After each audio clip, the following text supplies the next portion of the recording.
Hi everyone, this is Kavnesh from Confessions of an Evangelist Daughter. ዛሬ ይዤላችሁ የመጣሁት መጽሐፍ የጥሞና መጽሐፍ ነው። በ5 ደቂቃ ውስጥ ተነቦ በቀን ማለት ነው። በጣም መልካም ነገር ከቴል ጋር የሚያስተምር ነው።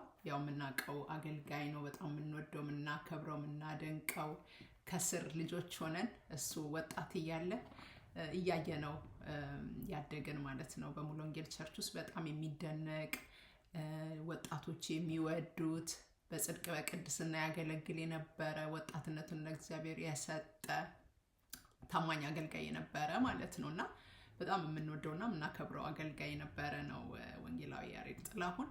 እና ዛሬ አድገን እንግዲህ እዚህ ደርሰናል። እነሱን አይነት ወጣቶች እግዚአብሔር በእውነት በቤተ ክርስቲያን ውስጥ ሞር እንዲያበዛልን እንፈልጋለን። ምክንያቱም በጽድቅና በቅድስና በእግዚአብሔር ቤት ውስጥ አገልጋይ መሆን ሙሉ ጊዜን ሰጥቶ ወንጌላዊ ሆኖ ወጣት ሆኖ ካሪዝማቲክ ሆኖ ኢንትረስቲንግ ሆኖ ጠላት በተለያየ መንገድ የሚወረውረው መንገድ አለ። especially ወጣት ስትሆኑ when you are charming and good looking and then you are articulate በእግዚአብሔር ቤት ውስጥ በጣም እውቅናችሁ እየበዛ ሲመጣ ደላላ በጎን ትመጣለች፣ ጀዝቤል በጎን ትመጣለች። የሚሽቀነጠሩ አሉ በየዳይሬክሽኑ። ምን አየሽ ብሎኛል ጌታዬ፣ መልካምን አይተሻል ብሎኛል ብለውም ሊመጡ ይችላሉ።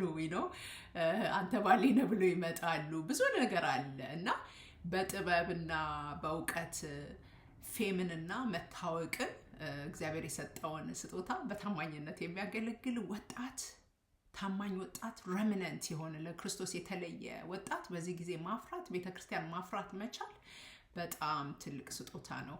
እና ይሄን መጽሐፍ ከኋላው ስትጀምሩ ራሱ በጣም ፈገግ ያስብላችኋል። ምን ይላል መሰላችሁ? እፎይታ በዚህ ሩጫ በበዛበት ዓለም ውስጥ የተመጋቢውን ጊዜ ሳትሻማ የነፍስን ረሃብ የምታስታግስ ጣፋጭ ህብስት ናት። እንደ ሴት ነው ደግሞ የተመሰለችው እቺ ቅልብጭ ያለች መጽሐፍ ማለት ነው።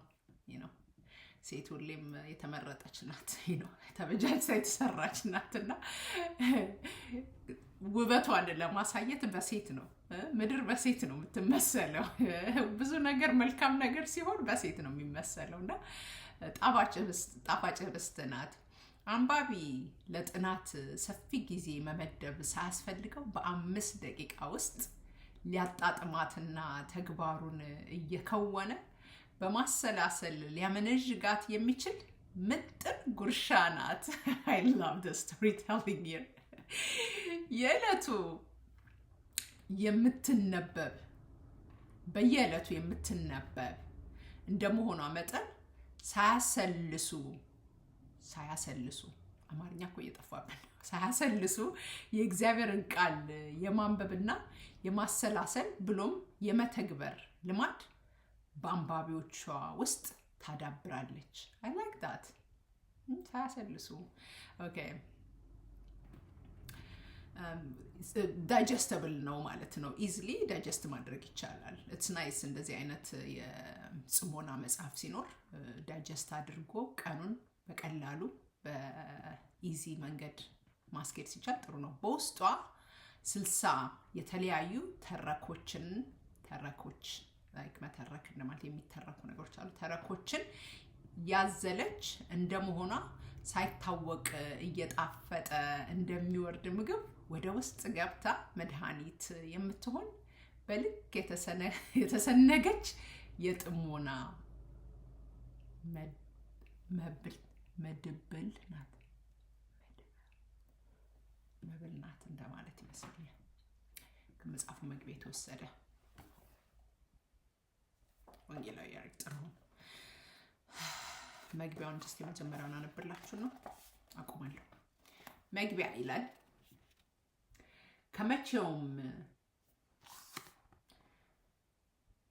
ከመቼው መሽቶ ከመቼው እንደነጋ ለመገመት አስቸጋሪ ነው።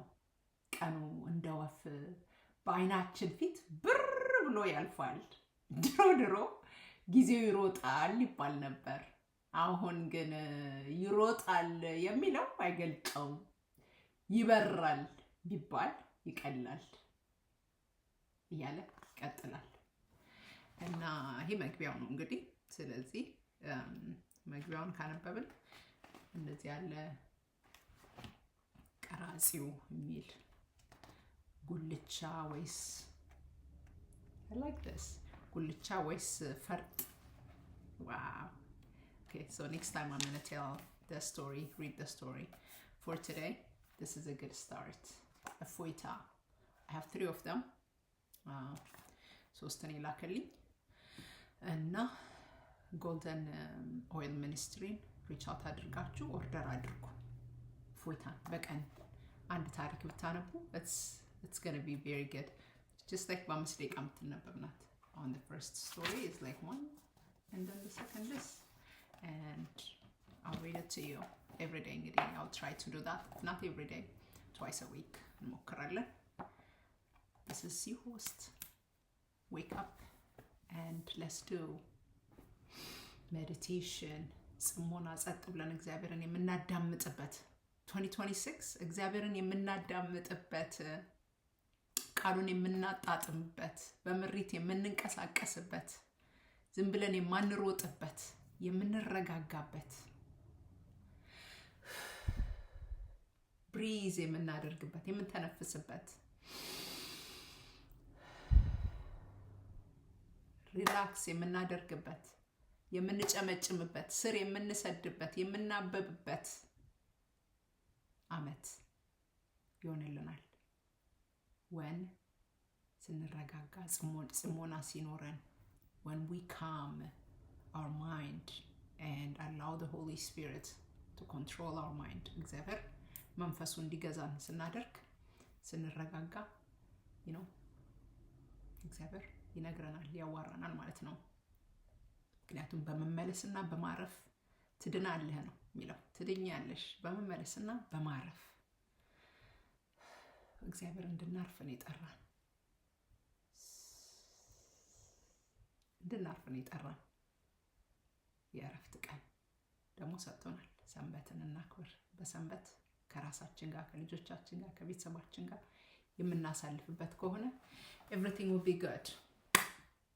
I'm your host, Coach Lady K, and I'm out. God bless you.